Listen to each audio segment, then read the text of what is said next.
لیکن کوئی گناہ کرتے وقت یا کسی غلط کام کو کرنے کا سوچتے وقت میں اپنے دل میں اللہ کا خوف پیدا نہیں کر پاتا، اور اپنی کمیوں کی وجہ سے اور کبھی کبھار ہمارے ارد گرد کے جو حالات ہوتے ہیں ان کی وجہ سے بھی ہم بار بار گناہ کی پاداش میں گرتے چلے جاتے ہیں۔ بری خبر یہ ہے کہ جتنا ہم گناہ کرتے جاتے ہیں اس گناہ کا پچھتاوا کم ہوتا جاتا ہے، اور ہمارے دل سے آہستہ آہستہ افسوس، خوف اور پچھتاوا ختم ہوتا چلا جاتا ہے۔ يا حبيبي يا محمد يا نبي سلام عليك يا رسول سلام عليك يا حبيب سلام عليك صلوات الله عليك۔ وہ واحد چیز جو انسان کو گناہوں سے روک سکتی ہے وہ ہے اللہ کا خوف۔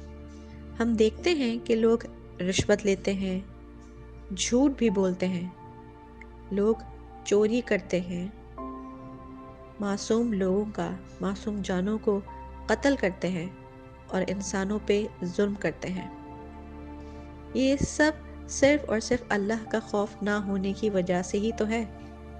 وہ لوگ جن کے دل میں اللہ کا خوف ہوتا ہے وہ رحم دل ہوتے ہیں اور اللہ کی بنائی ہوئی ہر مخلوق پہ رحم کرتے ہیں اور گناہوں سے بچے رہتے ہیں۔ English to Urdu Islamic lectures میں آج کی ویڈیو کا ٹاپک ہے گناہوں سے بچنے کے لیے اللہ کا خوف دل میں کیسے پیدا کیا جائے۔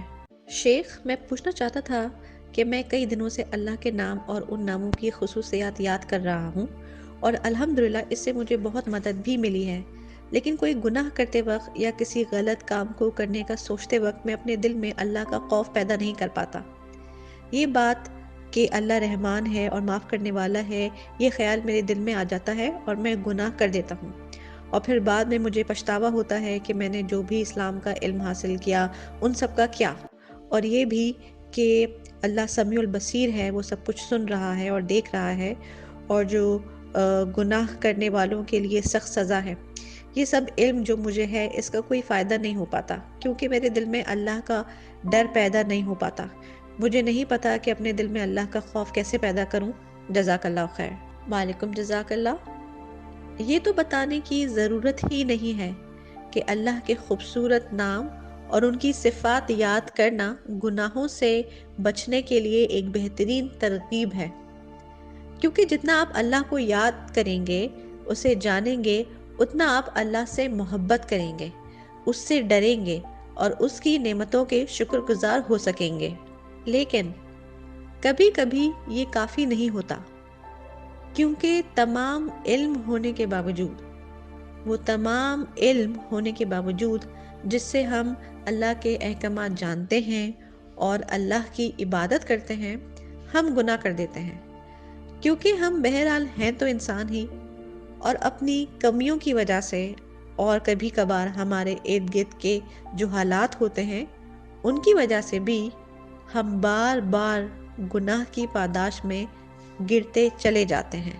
خوشخبری یہ ہے کہ نبی صلی اللہ علیہ وآلہ وسلم نے ہمیں بشارت دی ہے کہ جب بھی ہماری کوئی کمی ہم پہ قابو پا لیتی ہے اور ہم گناہ کر بیٹھتے ہیں اور پھر فوراً ہی ہم پچھتاتے ہیں اور اللہ سے سچی توبہ کر کے وہ گناہ چھوڑ دیتے ہیں، اللہ ہمیں معاف کر دیتا ہے، کیونکہ اللہ جانتا ہے کہ یہ غلطی ہم سے ہماری کمی کی وجہ سے ہوئی ہے، اور اللہ یہ بھی جانتا ہے کہ ہم غافل نہیں ہیں اور نہ ہی ہم مغرور ہیں۔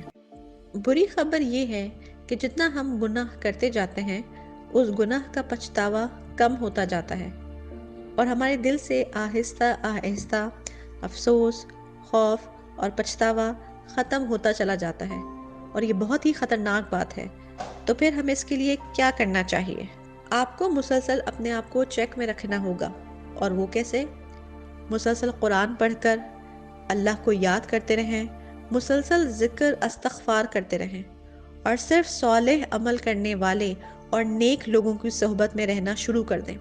اگر ہمیشہ نہیں رہ سکتے تو کوشش کریں کہ زیادہ سے زیادہ وقت تو ان کے ساتھ گزارا کریں۔ اور اس کے ساتھ یہ بھی کہ گناہ کرنے کے جو راستے ہیں، ذریعے ہیں، انہیں خود تک نہ پہنچنے دیں۔ مثلاً اگر آپ کچھ حرام دیکھ رہے ہیں یا حرام سن رہے ہیں تو آپ کو ان کے ذرائع کو ختم کرنا ہوگا۔ اس طرح کی تفریح کے ذرائع کو ختم کر کے ان گناہوں کو روکیں، جیسے سوشل میڈیا، یوٹیوب، ٹک ٹاک وغیرہ۔ اور جب آپ ایسا کر لیں گے، آپ دیکھیں گے کہ گناہوں سے بچنے کی جو کوشش اور جدوجہد ہے وہ اگر مکمل طور پہ ختم نہیں ہوگی تو کافی حد تک کم ہو جائے گی اللہ کے فضل و کرم سے۔ مجھے امید ہے آپ کو ویڈیو پسند آئی ہوگی۔ اس میسج کو زیادہ سے زیادہ لوگوں سے شیئر کیجیے گا اور اللہ تعالیٰ سے دعا کیجیے گا کہ اللہ تعالیٰ ہمارے دلوں میں اپنا خوف اور محبت ڈالے تاکہ ہم گناہوں سے بچ سکیں۔